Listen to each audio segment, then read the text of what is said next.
Hello my friends, it's the Game Boy Geek here, and today you'll be traveling all around the world, visiting the most popular destinations. You'll be trekking around the world, taking tours at beautiful destinations, going on journeys, and collecting different souvenirs all along the way. Trekking the world is for 2 to 5 players, plays in 30 to 60 minutes, for ages 10 and up, and published by Underdog Games. It's on Kickstarter right now, so I'm going to show you how the game works, and I'll see you on the other side.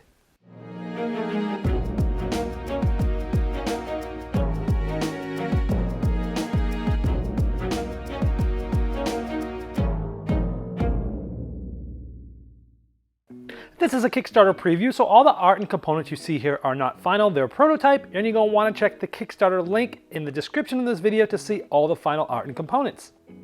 For example, in this prototype we're using just pawns to move the players around, but in the project itself it's going to have Trekker meeples.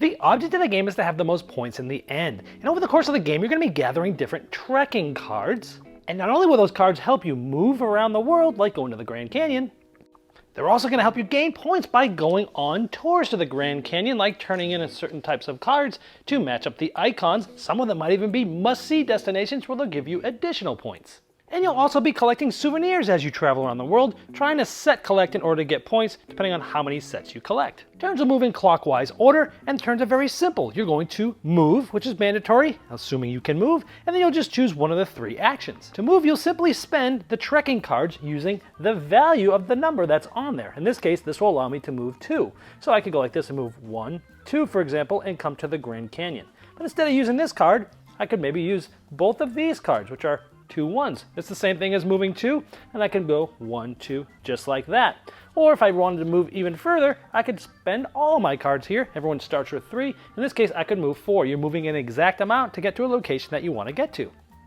But let's say we went to the Grand Canyon. Wherever you end your movement, you'll pick up a souvenir if there's still one there. And you'll place that souvenir in the most left open spot of that souvenir type. In this case, it's clothing because this is the red row. But there's strategy to understanding where you'd like to move, because collecting these souvenirs is one of the main ways to get points in the game. For example, if you ever get a second of a souvenir, in this case you see the star there, if you have the most, you'd be able to collect the most souvenir tile for that type. In this case, the red ones is most clothing. You would take this and put it in front of you. If you have it at the end of the game, this one's going to be worth 10 points. But if somebody else had it, you would take it from them. And if somebody else gets more than you when you have it, they'll take it from you. So these move around throughout the game, and if you have these at the end, you'll get a certain amount of points depending on the trophy type as shown on the tile. Now another thing to think about with souvenirs is if you fill a complete column, you'll have this many points at the end of the game. So as you collect these sets, you'll get more and more points at the end of the game. So there's some more strategy about moving around and seeing which souvenirs you're picking up. Now a little bit more about moving is at the beginning of your turn, if you're on an airport like this, you can move to any other airport that's open, meaning somebody else isn't there. And that will allow you to move around the map quite fast.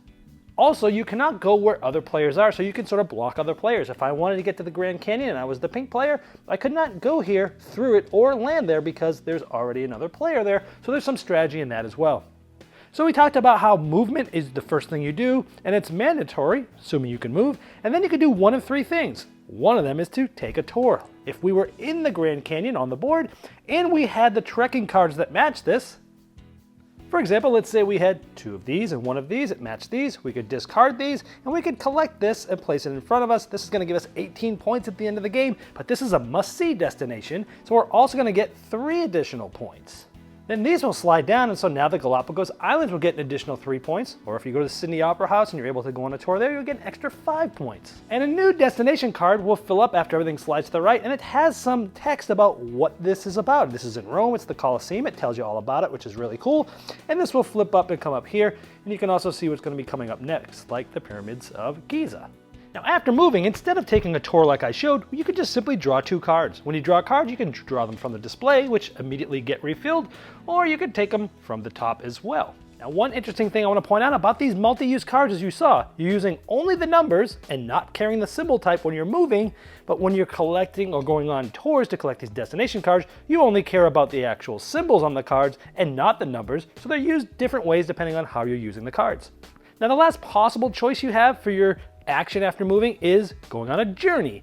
And there are these different journey cards, and they're different each game. There's A's and B's, and there's multiple cards of both of these.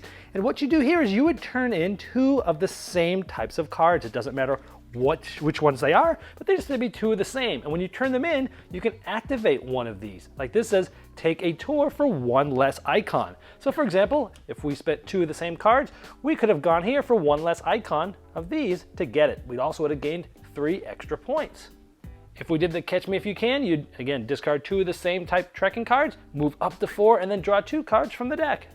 So essentially you're going to be moving around the world, drawing cards, and taking tours and going on journeys. Now there's different areas on the board that are denoted by the same color. In this case, this is all blue. If you go and you collect the last souvenir of somewhere, you get one of these bonus tokens. Now these are randomly distributed face down at the beginning of the game, and you'll get to secretly look at this. In this case, it's 3 points, and then put it face down in front of you. These range between 3 and 6 points, and it's one of the ways to score in the game.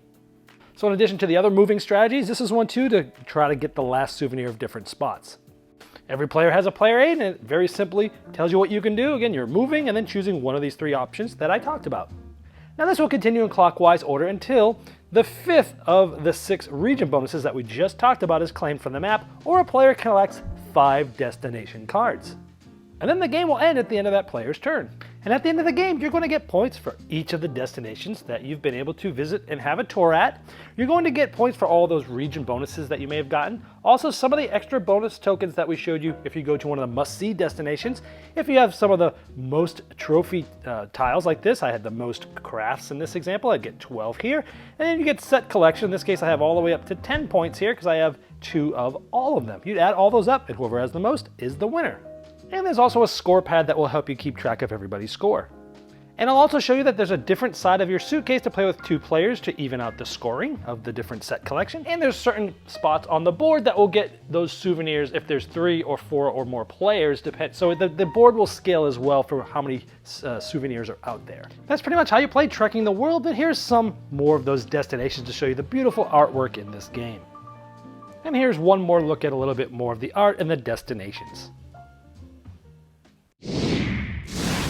Well, there you have Trekking the World, and as I showed in the overview, you'll be managing your hand of cards to move around the world and go on tours, as well as collecting sets of souvenirs and finding the right time to go on the journeys to trigger those abilities. Now, if you'd like to see the final art and components and all the different pledge levels available, you can click the link below me in the description of this video. It will take you directly to the Kickstarter project page, and I'm sure the fine folks at Underdog Games would love your support.